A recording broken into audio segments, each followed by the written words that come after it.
ఏపీలో లోకాయుక్తగా జస్టిస్ తల్లాప్రగడ మల్లికార్జునరావు ప్రమాణం చేశారు. జస్టిస్ తల్లాప్రగడ మల్లికార్జునరావు 5 ఏళ్ల పాటు పదవిలో కొనసాగనున్నారు. మల్లికార్జునరావుతో గవర్నర్ జస్టిస్ అబ్దుల్ నజీర్ ప్రమాణం చేయించారు. ప్రమాణ కార్యక్రమంలో ముఖ్యమంత్రి చంద్రబాబు పాల్గొన్నారు. ఏపీ లోకాయుక్తగా జస్టిస్ తల్లాప్రగడ మల్లికార్జునరావు ప్రమాణం చేశారు. లోక్ భవన్ లో గవర్నర్ అబ్దుల్ నజీర్ తల్లాప్రగడచే ప్రమాణ స్వీకారం చేయించారు. ఈ కార్యక్రమంలో ముఖ్యమంత్రి చంద్రబాబు పాల్గొన్నారు. నియామకపు తేదీ నుంచి 5 ఏళ్ల పాటు ఆయన పదవిలో కొనసాగుతారు. జస్టిస్ మల్లికార్జునరావును లోకాయుక్తగా నియమించడంతో కేసుల విచారణ పూర్తి స్థాయిలో కొనసాగుతాయని న్యాయవాదులు హర్షం వ్యక్తం చేస్తున్నారు. జస్టిస్ తల్లాప్రగడ మల్లికార్జునరావు 1964 జనవరి 19న ఉమ్మడి తూర్పు గోదావరి జిల్లా పుల్లేటుకురులో వ్యవసాయ కుటుంబంలో జన్మించారు. శ్రీరామచంద్రమూర్తి రమణ దంపతులకు ద్వితీయ పుత్రుడు. ఆయన స్వస్థలం అయినవిల్లి మండలం నేదునూరు. అక్కడే 10వ తరగతి వరకు చదివారు. అమలాపురంలో బీఎస్సీ అభ్యసించారు. రాజమహేంద్రవరంలోని జీఎస్కేఎం న్యాయ కళాశాలలో న్యాయశాస్త్రం చదివారు. 1988లో న్యాయవాదిగా నమోదు చేసుకున్నారు. అనంతరం న్యాయాధికారిగా ఎంపికైన ఆయన ప్రస్తుత బాపట్ల జిల్లా పర్చూరులో 1994లో అదనపు డిస్ట్రిక్ట్ మున్సఫ్గా బాధ్యతలు చేపట్టారు. ధర్మవరం, అనకాపల్లి, విశాఖపట్నం తదితర ప్రాంతాల్లో న్యాయాధికారిగా సేవలు అందించారు. 2007లో సీనియర్ సివిల్ జడ్జిగా, 2015లో జిల్లా జడ్జిగా పదోన్నతి పొంది మచిలీపట్నం, ఏలూరులో పనిచేశారు. 2022 ఆగస్టు 4న ఏపీ హైకోర్టు అదనపు న్యాయమూర్తిగా బాధ్యతలు చేపట్టారు. 2024 మార్చి 14న శాశ్వత న్యాయమూర్తిగా నియమితులై ప్రమాణం చేశారు. ఈ ఏడాది జనవరి 18న పదవీ విరమణ చేశారు.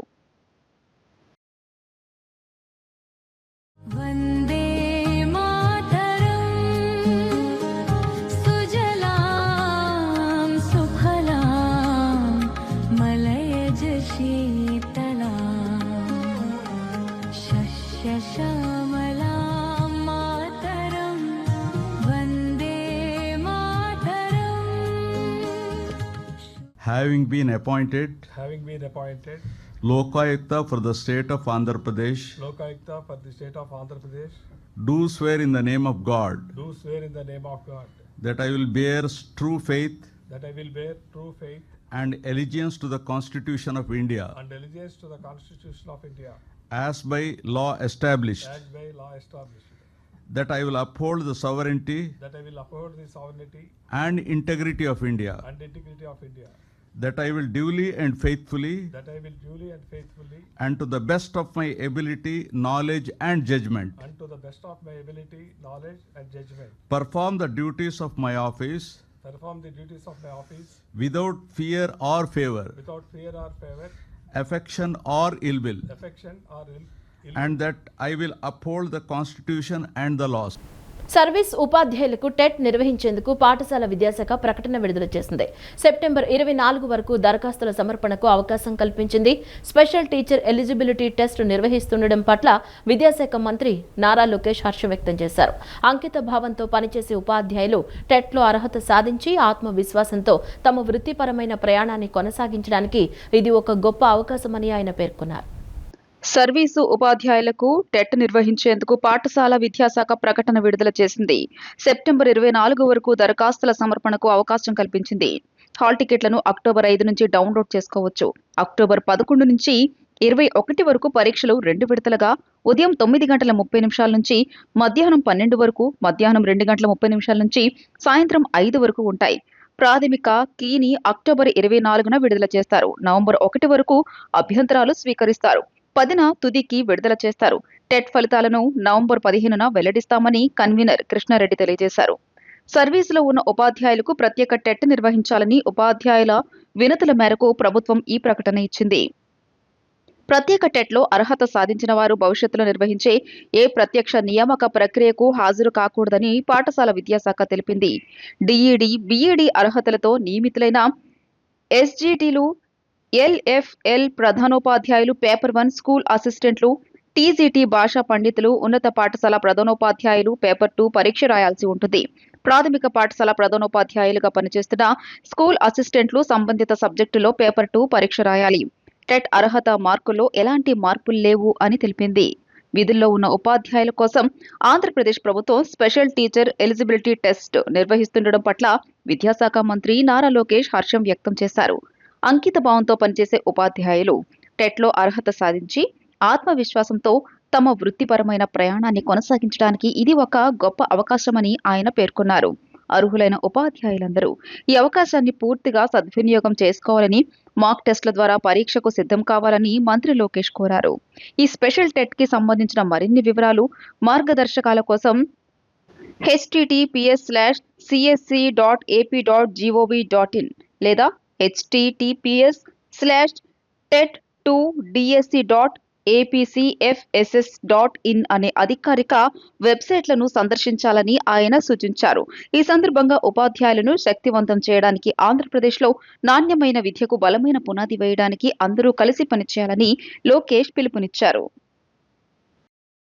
కడప జిల్లా పులివెందుల నియోజకవర్గంలో ఏకంగా 96% పనులు పూర్తి చేసినట్లు ఉప ముఖ్యమంత్రి పవన్ కళ్యాణ్ వెల్లడించారు. ప్రజలకు ప్రాథమిక అవసరమైన త్రాగునీటిని అందించేందుకు రాజకీయాలకు అతీతంగా కూటమి ప్రభుత్వం చిత్తశుద్ధితో పనిచేస్తోందని స్పష్టం చేశారు. ఈ దిశగా గ్రామీణ త్రాగునీటి సరఫరా విభాగం అధికారులు ఈ మెగా వాటర్ గ్రిడ్ పనులను శరవేగంగా ముందుకు తీసుకువెళ్తున్నారని చెప్పుకొచ్చారు. దశాబ్దాలుగా నెలకొన్న తాగునీటి సమస్యలకు శాశ్వత పరిష్కారం చూపే దిశగా రాష్ట్ర ప్రభుత్వం అడుగులు వేస్తుంది. రాజకీయాలకు అతీతంగా ప్రజలు దాహార్తిని తీర్చడమే లక్ష్యంగా జల్ జీవన్ మిషన్, అమరజీవి జలధార ప్రాజెక్టులను పరుగులు పెట్టిస్తోంది. గత ప్రభుత్వంలో తీవ్ర నిర్లక్ష్యానికి గురైన పనులను తిరిగి ప్రారంభించి రికార్డు వేగంతో పూర్తి చేస్తుంది. కడప జిల్లా పులివెందుల నియోజకవర్గంలో ఏకంగా 96% పనులు పూర్తి చేసినట్లు ఉప ముఖ్యమంత్రి పవన్ కళ్యాణ్ వెల్లడించారు. కడప జిల్లా పులివెందుల నియోజకవర్గంతో పాటు చుట్టుపక్కల 7 మండలాల పరిధిలో సుమారు 5.5 లక్షల మంది ప్రజలు నివసిస్తున్నారు. వీరి దాహార్తిని తీర్చే లక్ష్యంతో పులివెందుల మెగా వాటర్ గ్రిడ్ పథకానికి గతంలో రూపకల్పన చేశారు. కేంద్ర ప్రభుత్వం జల్ జీవన్ మిషన్ కింద 480 కోట్ల రూపాయల అంచనా వ్యయంతో పనులు ప్రారంభించింది. కేంద్రం నిధులు సమృద్ధిగా మంజూరు చేసిన గత ప్రభుత్వ హయాంలో పనులు మాత్రం ముందుకు సాగలేదు. ఈ ప్రాజెక్టు పట్ల తీవ్ర నిర్లక్ష్యం వహించారు. కేవలం అరాకొరగా పైప్ లైన్లు వేయడం మినహా పెద్దగా పనులేమీ పూర్తి చేయలేదు. పైగా జరిగిన ఆ కాస్త పనుల్లోనూ కనీస నాణ్యతా ప్రమాణాలు పాటించలేదనే విమర్శలు ఉన్నాయి. రాష్ట్రంలో కూటమి ప్రభుత్వం అధికారంలోకి రాగానే పరిస్థితి పూర్తిగా మారిపోయింది. జల్ జీవన్ మిషన్ పనుల మీద జరిగిన తొలి సమీక్షలోని ఉప ముఖ్యమంత్రి పవన్ కళ్యాణ్ అధికారులకు కీలక ఆదేశాలు జారీ చేశారు. ఈ పథకాన్ని ప్రాధాన్య క్రమంలో ముందుకు తీసుకెళ్లాలని దిశానిర్దేశం చేశారు. అయితే అప్పటికే జల్ జీవన్ మిషన్ గడువు ముగిసిపోయింది. దీనివల్ల కేంద్రం వద్ద ఉన్న మిగులు నిధులు ఖర్చు చేసేందుకు వీలు లేకుండా పోయింది. ఈ నేపథ్యంలో వెంటనే రంగంలోకి దిగిన పవన్ కళ్యాణ్ కేంద్రంతో సంప్రదింపులు జరిపారు. ఆయన చేసిన ప్రత్యేక ప్రయత్నాలతో జల్ జీవన్ మిషన్ ను మరో 4 ఏళ్ల పాటు పొడిగించేందుకు కేంద్రం సానుకూలంగా స్పందించి అంగీకారం తెలిపింది. దీంతో పులివెందుల మెగా తాగునీటి సరఫరా పథకానికి మళ్లీ ఊపిరి పోసినట్లయింది. నిర్మాణ పనులను త్వరగా పూర్తి చేసేందుకు పవన్ కళ్యాణ్ ప్రత్యేక చర్యలు చేపట్టారు.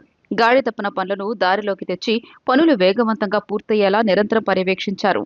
ఆయన నిబద్ధత ఫలితంగా ప్రాజెక్టులో 426 కోట్ల రూపాయల విలువైన 96% పనులు ఇప్పటికే పూర్తయ్యాయి. ఒక్క పులివెందుల తాగునీటి పథకానికి దాదాపు 280 కోట్లు కేటాయించి పనుల్లో వేగం పెంచారు. ప్రస్తుతం పులివెందుల, సింహాద్రిపురం మండలాలకు ఈ పథకం ద్వారా సురక్షిత తాగునీరు అందుతోంది. అటు లింగాలం మండలం పరిధిలోని 27 ఆవాసాలకు గాను 24 ఆవాసాలకు త్వరలోనే తాగునీరు అందనుంది. ఆంధ్రప్రదేశ్ను క్వాంటం టెక్నాలజీకి నాలెడ్జ్ హబ్గా అభివృద్ధి చేయాలనే లక్ష్యంతో క్వాంటం వ్యాలీని ఏర్పాటు చేస్తున్నట్లు మంత్రి నారాయణ తెలిపారు. ముఖ్యమంత్రి చంద్రబాబు స్వయంగా టవర్ల డిజైన్లను పరిశీలించి తుది రూపం ఇచ్చారని తెలిపారు. ముఖ్యమంత్రి, మంత్రి నారా లోకేష్ క్వాంటం వ్యాలీ ప్రాజెక్టును వ్యక్తిగతంగా కూడా పర్యవేక్షిస్తున్నారని అన్నారు. రాజధాని అమరావతిలో మంత్రి పొంగూరు నారాయణ పర్యటించారు. క్వాంటం వ్యాలీ నిర్మాణ పనులను పరిశీలించిన మంత్రి పనుల పురోగతిని సమీక్షించారు. అనంతరం ఆయన మాట్లాడుతూ ఆంధ్రప్రదేశ్ను క్వాంటం టెక్నాలజీకి నాలెడ్జ్ హబ్గా అభివృద్ధి చేయాలనే లక్ష్యంతో క్వాంటం వ్యాలీని ఏర్పాటు చేసినట్లు తెలియజేశారు. హైదరాబాద్ను ఐటీఈఎస్ రంగాల్లో అభివృద్ధి చేసిన విధంగానే క్వాంటం కంప్యూటింగ్ రంగాన్ని ప్రోత్సహించాలన్నదే తమ ఉద్దేశమన్నారు. ఐబీఎం, టీసీఎస్ తదితర సంస్థల భాగస్వామ్యంతో క్వాంటం ల్యాబ్ నిర్మిస్తున్నట్లు చెప్పారు.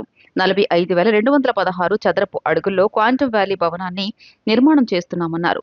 భవనం ప్రధాన నిర్మాణ పనుల్లో ఎక్కువ భాగం పూర్తయిందని, క్వాంటం ల్యాబ్లో రూమ్ విత్ ఇన్ రూమ్ ప్రత్యేక డిజైన్ను ఉపయోగిస్తున్నట్లు చెప్పారు.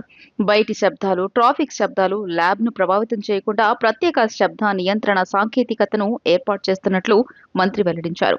క్వాంటం చిప్లను సుమారు -273 డిగ్రీ సెల్సియస్ వద్ద చల్లబరచడానికి హీలియం కంప్రెసర్లు, క్రయోజెనిక్ డైల్యూషన్ రిఫ్రిజిరేటర్లను ఉపయోగించనున్నట్లు తెలిపారు.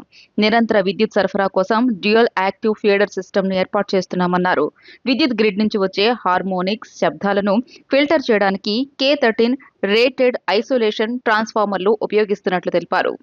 కార్బన్ ఉద్గారాలను తగ్గించేందుకు గ్రీన్ బిల్డింగ్ కాన్సెప్ట్ ను అమలు చేస్తున్నామన్నారు. క్వాంటమ్ వ్యాలీ భవనాన్ని డిసెంబర్ చివరి నాటికి పూర్తి చేయాలని లక్ష్యంగా పెట్టుకున్నామని నారాయణ తెలియజేశారు.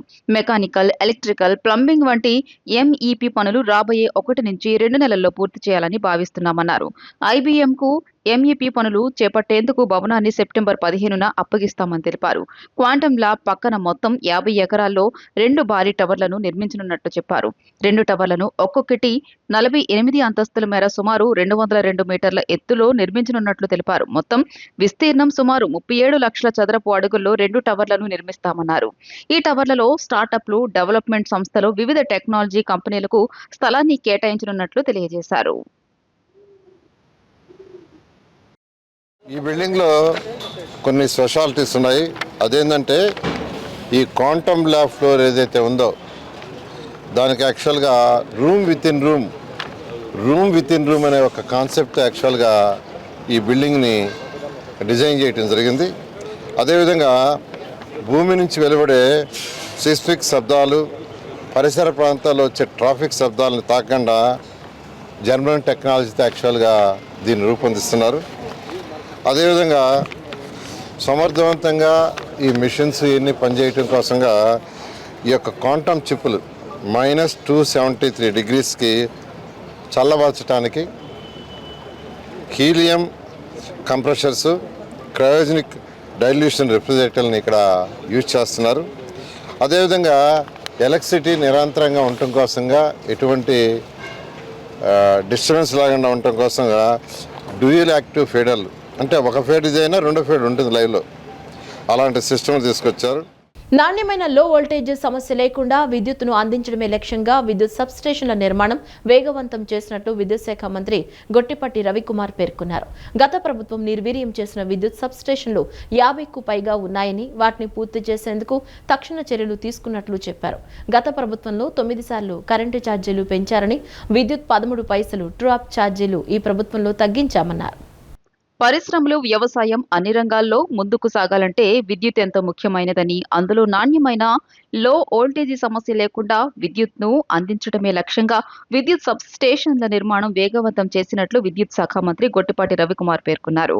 2014-19 గత టీడీపీ ప్రభుత్వ హయాంతో మంజూరైన విద్యుత్ సబ్ స్టేషన్ను గత ప్రభుత్వం అటకెక్కించిందని, రాష్ట్రం మొత్తం మీద ఇటువంటి విద్యుత్ సబ్ స్టేషన్లు 50కి పైగా ఉన్నాయని, వాటిని పూర్తి చేసేందుకు తక్షణ చర్యలు తీసుకున్నట్లు చెప్పారు. ఎల్నిలో ఎఫెక్ట్ ఉన్నా సరే విద్యుత్ కనెక్షన్లు అధికంగా ఉండడంతో పచ్చదనంగా ఉందని అన్నారు. సీఎం చంద్రబాబు నాయకత్వంలో కూటమి ప్రభుత్వంలో అభివృద్ధి జరుగుతుందని చెప్పడంలో ఎటువంటి సందేహం లేదని అన్నారు. 1996లో నాడు చంద్రబాబు వెలుగొండ శంకుస్థాపన చేశారని, ఈ నెల 31న చంద్రబాబు ప్రారంభిస్తున్నారని అన్నారు. గత చరిత్రను వివరించారు. అదేవిధంగా చెప్పిన విధంగానే మార్కాపురం జిల్లా ఇచ్చామని, అద్దంకి, కందుకూరు నియోజకవర్గాల్లో ప్రకాశం జిల్లాలో కలుపుకున్నామని వివరించారు. గత ప్రభుత్వంలో 9 సార్లు కరెంటు ఛార్జీలు పెంచారని, విద్యుత్ 13 పైసలు ట్రూ అప్ ఛార్జీలు ఈ ప్రభుత్వంలో తగ్గించామని అన్నారు. చాలా చోట్ల కరెంటు ప్రాబ్లమ్స్ వచ్చాయి. కరెంటు ఉత్పత్తి ఉన్నా సరే దాన్ని సరైన సక్రమంగా ట్రాన్స్మిషన్ చేయాలంటే ట్రాన్స్మిషన్ సబ్స్టేషన్స్, లైన్స్ కూడా ఉండాలన్నమాట. వాళ్ళు ఈ ప్రభుత్వం వచ్చిన తర్వాత తాళ్ళూరు ప్రాంతంలో ఈ చుట్టుపక్కల రైతాంగానికి, అదేవిధంగా చేన్కుర్తి ప్రాంతానికి అన్ని చోట్లకి ఉపయోగం కాబట్టి ఈ సబ్స్టేషన్ ఇమీడియట్ గా 20 నెలలు పట్టింది మాకు కంప్లీట్ చేయడానికి. కంప్లీట్ చేసి వాళ్ళ ప్రారంభించుకోవడం జరిగింది. ఇట్లాంటి సబ్స్టేషన్స్ దాదాపు 6,000 కోట్లు ఖర్చు పెట్టి చేస్తా ఉన్నాం. అన్ని కూడా కంప్లీట్ అవుతా ఉన్నాయి. ఈ నెల, వచ్చే నెలలో ఇట్లాంటి సబ్స్టేషన్స్ రాష్ట్ర వ్యాప్తంగా ఇంకొక 8 సబ్స్టేషన్స్ ఓపెన్ చేయబోతున్నాము. దీంతో పాటు ఈ ప్రభుత్వం వచ్చిన తర్వాత 13 సబ్స్టేషన్స్ మళ్ళీ టెండర్ పిలిచి మళ్ళీ ప్రారంభించడం జరిగింది. అన్ని కూడా పనులు జరుగుతూ ఉన్నాయి. మళ్ళీ రేపు రాబోయే రోజుల్లో ఇంకా చాలా ఉన్నాయి. చాలా ప్రాంతాల్లో 20 సబ్స్టేషన్స్, ఇవన్నీ కూడా ట్రాన్స్కో సబ్స్టేషన్స్ అనమాట. 132 కానీ, 220 కానీ, 400 kV సబ్స్టేషన్స్ కానీ, ఇవన్నీ కూడా మనం ఉత్పత్తి చేసే కరెంటు అగ్రికల్చర్కి కానీ, ఇళ్లకు కానీ, షాపులకు కానీ, ఇండస్ట్రీస్కి కానీ వెళ్ళాలంటే సక్రమైన సబ్స్టేషన్స్ ఉండాలి, లైన్స్ కూడా ఉండాలని. దాంట్లో భాగంగా ఇవన్నీ కూడా చేస్తున్నాం. ఇవాళ ఈ కాన్స్టిట్యున్సీలో, దర్శి కాన్స్టిట్యున్సీలో 27 కోట్లు పెట్టి సబ్స్టేషన్ నిర్మాణం చేయడమే కాకుండా ప్రారంభించాం. ఇది కాకుండా ఆర్డీఎస్ఎస్ 90 కోట్లతో ఆర్డీఎస్ఎస్ చేస్తున్నాం. వైసీపీ అధినేత వైఎస్ జగన్మోహన్ రెడ్డిపై తెలుగుదేశం పార్టీ పోలిట్ బ్యూరో సభ్యుడు యనమల రామకృష్ణుడు తీవ్ర ఆగ్రహం వ్యక్తం చేశారు. తనను తాను రక్షించుకోవడానికి తన పార్టీలోని బీసీ నాయకులను నేర లేదా అవినీతి కేసుల్లో ఇరికించడమని యనమల ఆరోపించారు. టీడీపీ ఆవిర్భావం నుంచి బీసీలే టీడీపీకి వెన్నెముకగా నిలిచారని యనమల రామకృష్ణుడు తెలిపారు.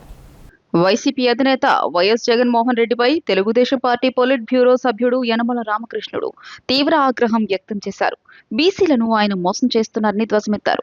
యనమల ఓ ప్రకటన విడుదల చేశారు. జగన్ విధానం 2 రకాలుగా ఉంటుందని అన్నారు. ఒకటి బలహీన వర్గాలను బలిపశువులను చేయడం, రెండవది మద్యం కుంభకోణం వంటి అవినీతి వ్యవహారాల నుంచి తనను తాను రక్షించుకోవడానికి తన పార్టీలోని బీసీ నాయకులను నేర లేదా అవినీతి కేసులో ఇరికించడమని యనమల ఆరోపించారు.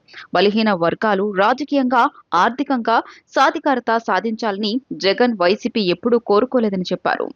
బలహీన వర్గాల సమస్యలను పరిష్కరించడంలో వారికి టీడీపీ మాత్రమే అత్యంత ప్రాధాన్యమిస్తోందని వ్యాఖ్యానించారు. అంతేకాకుండా టీడీపీ ఆవిర్భావం నుంచి బీసీలే టీడీపీకి వెన్నెముకగా నిలిచారని యనమల రామకృష్ణుడు పేర్కొన్నారు. రామోజీరావుపై విమర్శలు చేయడం ఆకాశంపై ఉమ్మివేయడంతో సమానమని మంత్రి నిమ్మల రామానాయుడు అన్నారు. లక్షలాది మందికి ఉపాధి కల్పించిన ఆయన సేవలు చిరస్మరణీయమని, అంబటి రాంబాబు విమర్శలు సరికావని తెలిపారు. పోలవరం ప్రాజెక్టు వైఫల్యాలపై వైసీపీ నేతలు సమాధానం చెప్పాలని ఆయన డిమాండ్ చేశారు. రామోజీరావుపై విమర్శలు చేయడం ఆకాశంపై ఉమ్మివేయడంతో సమానమని రాష్ట్ర ఇరిగేషన్ శాఖ మంత్రి నిమ్మల రామానాయుడు అన్నారు. Eenadu, Ramoji film city, Usha Kiran movies సంస్థల ద్వారా లక్షలాది మందికి ఉపాధి కల్పించడంతో పాటు తెలుగువారి కీర్తిని ప్రపంచవ్యాప్తంగా చాటిన మహనీయుడు రామోజీరావు అని ఆయన కొనియాడారు. తెలుగు భాషకు, జర్నలిజానికి ఆయన చేసిన సేవలు చిరస్మరణీయమని తెలియజేశారు. నైతికత గురించి మాట్లాడే అర్హత లేని అంబటి రాంబాబు వంటి వారు రామోజీరావును విమర్శించడం సరికాదని, ప్రజలే ఇటువంటి విమర్శలను ఎలా చూడాలో నిర్ణయిస్తారని రామానాయుడు పేర్కొన్నారు. మార్గదర్శి వ్యవహారంలో సుప్రీంకోర్టు తీర్పు నేపథ్యంలో న్యాయస్థానం ఇచ్చిన స్పష్టతను గుర్తు చేసుకోవాలని, డిపాజిట్దారుల ప్రయోజనాలను కాపాడేందుకు రామోజీరావు తన ఆస్తులను సైతం పణంగా పెట్టి చెల్లింపులు చేశారని గుర్తు చేశారు. వైసీపీ హయాంలో పోలవరం ప్రాజెక్టును పూర్తి చేయడంలో ఎందుకు విఫలమయ్యారో అంబటి రాంబాబు సమాధానం చెప్పాలని డిమాండ్ చేశారు.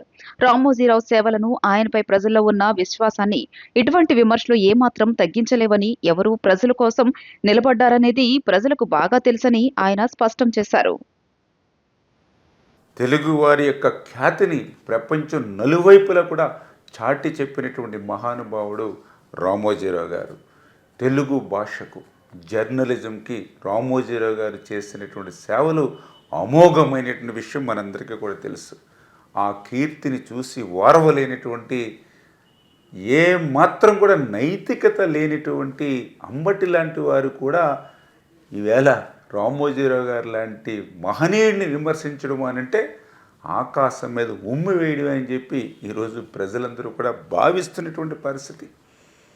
ఎందుకంటే ఈరోజనే కాదు, ఆ రోజు వైఎస్ రాజశేఖర రెడ్డి దగ్గర నుంచి జగన్మోహన్ రెడ్డి వరకు వ్యవస్థలన్నింటినీ కూడా గుప్పిట్లో పెట్టుకుని తమ అవినీతిని రామోజీరావు గారు ప్రజల తరపున ప్రశ్నిస్తున్నాడు అనేటువంటి కక్షతో ఎన్నో అక్రమమైనటువంటి కేసులు పెడితే అటువంటి కేసుల నుంచి నీతిగా, నిజాయితీగా విజయం సాధించినటువంటి వ్యక్తి రామోజీరావు గారు అనే విషయం చాలా స్పష్టంగా. ఎందుకంటే ఒక పత్రికా రంగంలో కానీ, ఒక వ్యాపార రంగంలో కానీ, ఒక జర్నలిజం రంగంలో కానీ తెలుగోడి యొక్క సత్తా ప్రపంచంలో చాటి చెప్పినటువంటి పద్మవిభూషణ్ రామోజీరావు గారి గురించి నైతికత లేనటువంటి అంబటి మాట్లాడడం అని అంటే చాలా చాలా విడ్డూరంగా ఉన్నటువంటి పరిస్థితి అని చెప్పి సందర్భంగా తెలియజేస్తూ, ఎవరైనా డిపాజిట్స్ రాకపోతే వాళ్ళు కోర్టుకి రావచ్చు అని చెప్పి కోర్టు ఆహ్వానిస్తే ఏ ఒక్క డిపాజిట్దారుడు కూడా కోర్టు మెట్లెక్కలేదు అని అంటే అది రామోజీరావు గారి మీద ఉన్నటువంటి నమ్మకం, రామోజీరావు గారి మీద ఉన్నటువంటి నీతి, నిజాయితీకి. మాజీ మంత్రి కారుమూరి అరెస్ట్ కక్ష సాధింపు కాదని, అది వారు చేసిన తప్పుల ఫలితమేనని ఎమ్మెల్యే గల్లా మాధవి అన్నారు. కాసుల కోసం వేలాది మంది మహిళల తాళిబొట్లు తెంచారని, ఈడీ చర్యలకు కులం, కక్ష, రంగు పులమటం అర్ధరహితమని ఆమె పేర్కొన్నారు. దర్యాప్తును ఎదుర్కొనే ధైర్యం లేక వైసీపీ నేతలు డ్రామాలాడుతున్నారని, తప్పు చేసిన ప్రతిసారి రాజకీయ కక్ష సాధింపు అంటే ప్రజలు నమ్మే స్థితిలో లేరని స్పష్టం చేశారు. వైసీపీ పాలనలో అక్రమాలు జరిగాయని కారుమూరి నాగేశ్వరరావు అరెస్టు కక్ష సాధింపు కాదని అది వారు చేసిన పాపాల ఫలితమేనని ఎమ్మెల్యే గళ్ళా మాధవి స్పష్టం చేశారు. టీడీపీ కేంద్ర కార్యాలయంలో నిర్వహించిన మీడియా సమావేశంలో ఆమె మాట్లాడుతూ గత ప్రభుత్వంలో కల్తీ మద్యం తయారీ కారణంగా వేలాది మంది మహిళలు నష్టపోయారని, ఈడీ చర్యలకు కులం, కక్ష రంగు పొలమడం అర్ధరహితమని మండిపడ్డారు. సివిల్ సప్లైస్ మంత్రిగా ఉన్న కారుమూరి నాగేశ్వరరావు మద్యం రవాణా కుంభకోణంలో ప్రధాన పాత్ర పోషించారని, దర్యాప్తును ఎదుర్కొనే ధైర్యం లేక వైసీపీ నేతలు డ్రామాలు ఆడుతున్నారని విమర్శించారు. చట్టం తన పని తాను చేసుకుపోతుంటే తప్పులను కప్పిపుచ్చుకోవడానికి వైసీపీ నాయకులు రాజకీయ కక్ష సాధింపు అంటూ ప్రజలను తప్పుదోవ పట్టించే ప్రయత్నం చేస్తున్నారని ఆమె పేర్కొన్నారు.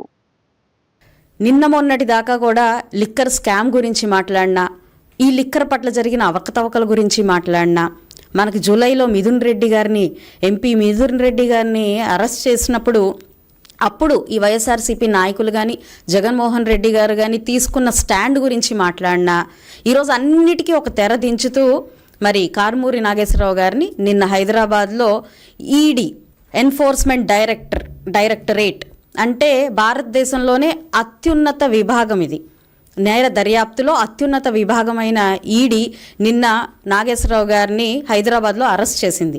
ఎందుకు అరెస్ట్ చేసింది అని అంటే ఈ లిక్కర్ స్కామ్లో ప్రధాన పాత్ర పోషిస్తూ రవాణాలో అత్యంత దారుణమైన స్కామ్కి వాళ్ళు పాల్పడడం, ఏదో ఒక వ్యక్తితో ఒక మినిస్టర్ ఎక్స్ మినిస్టర్ కాదు, యావత్ కుటుంబం మొత్తం కూడా ఈ యొక్క కుంభకోణంలో నిమగ్నం అయిపోయిన పరిస్థితుల్ని ఎండగడుతూ ఈడీ వాళ్ళని అరెస్ట్ చేయడం జరిగింది.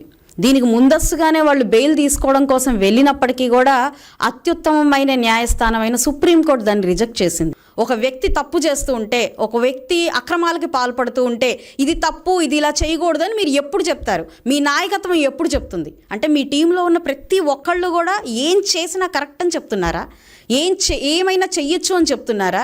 మీ పార్టీలో ఉంటే వాళ్ళు ఎలాంటి తప్పులు చేయడానికైనా ఒక లైసెన్స్ వాళ్ళు పొందినట్టే అని చెప్తున్నారా? రైతుల సంక్షేమం, వ్యవసాయ రంగ అభివృద్ధికి ప్రభుత్వం ఎప్పుడు అధిక ప్రాధాన్యత ఇస్తోందని మైలవరం ఎమ్మెల్యే వసంతకృష్ణ ప్రసాద్ పేర్కొన్నారు. ఎల్నినో ప్రభావాన్ని దృష్టిలో ఉంచుకుని రైతులు స్వల్పకాలిక పంటల సాగుకు ప్రాధాన్యత ఇవ్వాలని, నీటి వినియోగాన్ని తగ్గించేందుకు బిందు సేద్యం పద్ధతులను ప్రోత్సహించాలని సూచించారు.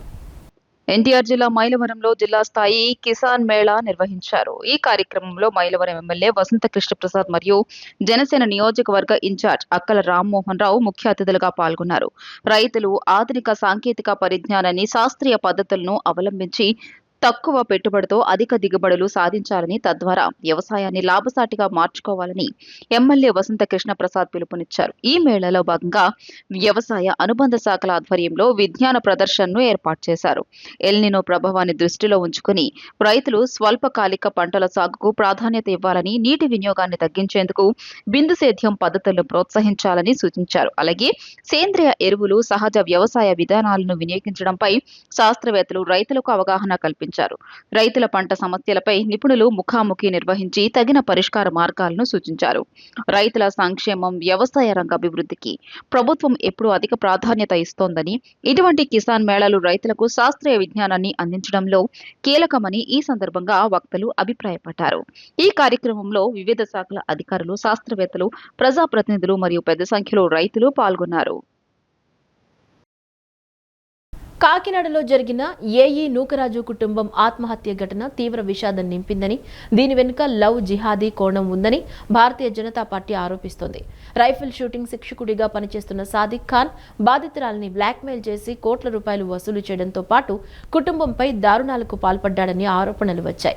ఈ ఘటనపై సమగ్ర విచారణ జరిపి నిందితుడిని కఠినంగా శిక్షించాలని కోరుతూ అడిషనల్ డీసీపీకి వినతి పత్రం సమర్పించారు. పోలీసుల పనితీరు, లవ్ జిహాద్ కేసులపై రాష్ట్ర ప్రభుత్వం, డీజీపీ స్పందించాలని బీజేపీ డిమాండ్ చేస్తోంది. ఈ సంఘటన కేవలం పోలీస్ వ్యవస్థ ఏదైతే ఉందో ఇటువంటి లవ్ జిహాదీ పట్ల వారి సానుకూలమైనటువంటి వాతావరణం లేని కారణంగా ఈరోజు నా కుటుంబం ఆత్మహత్య చేసుకుంది. మేము రాష్ట్రంలో అన్ని పోలీస్ స్టేషన్లకి, అన్ని అధికారులకు కూడా ఈ యొక్క వినతిపత్రం ఇవ్వడం కారణం ఏంటంటే, ఈ యొక్క కంప్లైంట్లు ఇటువంటి బాధితులు ఎవరైనా ఉండి పోలీస్ స్టేషన్కి వచ్చినట్లయితే సాధారణంగా జరిగేటువంటి సన్నివేశం ఏంటంటే, వారి వద్ద జరిగేటువంటి ఫైనాన్షియల్ మ్యాటర్స్ని మాత్రమే పరిశీలన చేసి వారి సైబర్ క్రైమ్కి పంపించడం, అలాగే వారు ఏదైనా ప్రేమ వ్యవహారం అని ఇల్లీగల్ వ్యవహారాన్ని ఈ కోణంలో పోలీసులు వారిని చూస్తున్నారు తప్ప ఈ వెనకాల ఉండేటువంటి ఆ లవ్ జిహాద్ ఏదైతే ఉందో వారిని అనుకూలంగా మార్చుకోవడం, వారి ఇంట్లో ఉండేటువంటి మహిళల్ని వంచడం, వారి యొక్క ప్రైవేట్ ఫోటోల ద్వారా వారిని బ్లాక్మెయిల్ చేయడం, అలాగే కుటుంబం మొత్తాన్ని గుప్పిట్లో పెట్టుకొని వారి ఆస్తులు రాసుకొని ఫైనల్గా కుటుంబం మొత్తాన్ని మతం మారమనడం. ఇదొక ఏదైతే ఈ యొక్క ఉగ్రవాద ఆలోచన ఏదైతే ఉందో దీని కోణంలో ఉగ్రవాద ఆలోచనలతో చేస్తున్నటువంటి యొక్క లవ్ జిహాదీని పరిశీలన చేయాలి. దీని మీద కఠినంగా పోలీసులు పనిచేయాలని మొత్తంలోకి మారాలనేటువంటి ప్రేరేపణ చేసి మారకపోతే ఆత్మహత్య శరణమైనటువంటి పరిస్థితి కల్పించినటువంటి సాదిక్ ఖాన్ యొక్క అరెస్టుని మేము అభినందిస్తూనే ఈ విషయంలో స్పందించాల్సినటువంటి విధానం ఏదైతే ఉందో ప్రభుత్వ అధికారులు ఉన్నప్పుడు కూడా సామాజికమైన సమస్య పట్ల హోమ్ మినిస్టర్ గారు మాట్లాడాల్సినటువంటి అవసరం ఉంది. అదేవిధంగా డీజీపీ గారు దీన్ని అతిపెద్ద నేరంగా పరిగణించి ఏదైతే ఉగ్రవాద భావజాలం వెనకాల ఉంటుందో ఇస్లామిక్ ఐడియాలజీతో మతాలు మార్చాలనేటువంటి ఉద్దేశంతోనే కేవలం వాళ్ళ కుటుంబాలను కబ్జా చేయడం కోసం, వాళ్ళ కుటుంబాలను లొంగ తీసుకోవడం కోసం చేసినటువంటి ప్రయత్నాల్ని సమాజం వాళ్ళు గమనించింది. సమాజం గమనించి సమాజం రోధిస్తూ ఉంది, మమ్మల్ని కాపాడేటువంటి వ్యవస్థ ఏది లేదా అనేది. దేశం మొత్తం మీద ఎన్ఐఏ లాంటి వ్యవస్థలు, ఈడీ లాంటి వ్యవస్థలు, లేకపోతే ఇంటెలిజెన్సీ వ్యవస్థలు పనిచేస్తున్నప్పుడు కూడా ఈరోజు ఇటువంటి నేరాలు జరిగినప్పుడు దీని వెనకాల ఉన్నటువంటి కుట్రని ఛేదించాలి తప్ప ఇది సామాజికంగా ఆర్థిక సంబంధించినటువంటి లావాదేవీలు కాదు, అదేవిధంగా అక్రమ సంబంధ లావాదేవీలు కాదు, అదేవిధంగా ప్రేమ సంబంధించినటువంటి వ్యవహారాలు కాదనేటువంటి కోణంలో కూడా ఆలోచించాలి. ఇవాళ ఎన్టీఆర్ జిల్లా నందిగామ పట్టణంలో రోడ్డు ప్రమాదం చోటు చేసుకుంది. నందిగామ నుంచి చందర్లపాడు వైపు వెళుతున్న ఒక ఆటోను బైక్ వేగంగా వచ్చి వెనుక నుంచి ఢీకొట్టింది. ఈ దుర్ఘటనలో ఆటోలో ప్రయాణిస్తున్న 2 ప్రభుత్వ ఉపాధ్యాయులకు తీవ్ర గాయాలయ్యాయి. సమాచారం అందుకున్న వెంటనే స్థానిక పోలీసులు ఘటనా స్థలానికి చేరుకుని బాధితులను తక్షణమే సమీపంలోని ఆసుపత్రికి తరలించి మెరుగైన వైద్యం అందించారు. ఈ ఘటనపై పోలీసులు కేసు నమోదు చేసి దర్యాప్తు చేస్తున్నారు. ఈ వార్తలు ఇంతటితో సమాప్తం. నమస్కారం.